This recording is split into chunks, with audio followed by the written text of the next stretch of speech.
I mean, it's a frustrating spot. I mean, I've been saying for some time is, we've enjoyed this period of no tax increases for about 7 years. Costs have gone up. It's time for a source of recurring revenue. I always use a business analogy. If we were a business, which we kind of are, and we don't want to raise the price on our customers. We'll do anything not to raise the price on the customers. But the cost of the raw materials keep going up. The cost of manufacturing the product going up. In our case, it's debt service, it's pension costs, it's mandates from the federal government. Those costs go up. But we don't want to charge our customers anymore, meaning the taxpayers. Well, that's great. I would love to do that too.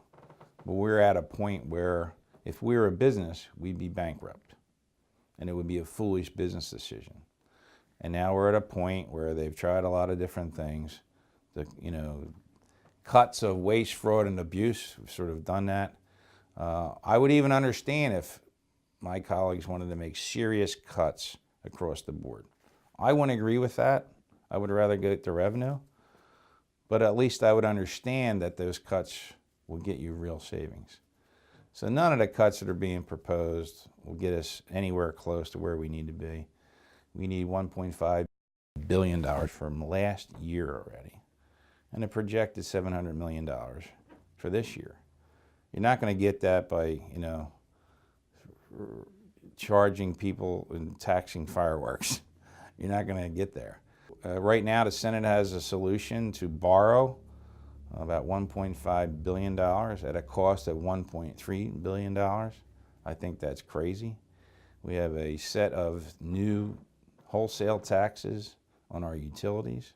That's going to hurt our seniors. That's going to hurt people on fixed incomes.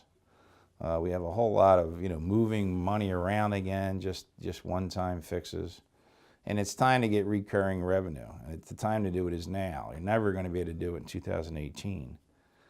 And I would propose the tax on shale at some reasonable rate, which would open the door, I think, for personal income tax increase of about 0.0045. So as we talk about it, 4.5 points, which would get us $2 billion. It's a lot cleaner, it's a lot easier, it's a hard vote no matter what. Taxpayers are not going to like that no matter what. But they're not going to like it if schools shut down. They're not going to like it if their grandmother can't get the ride to the dialysis.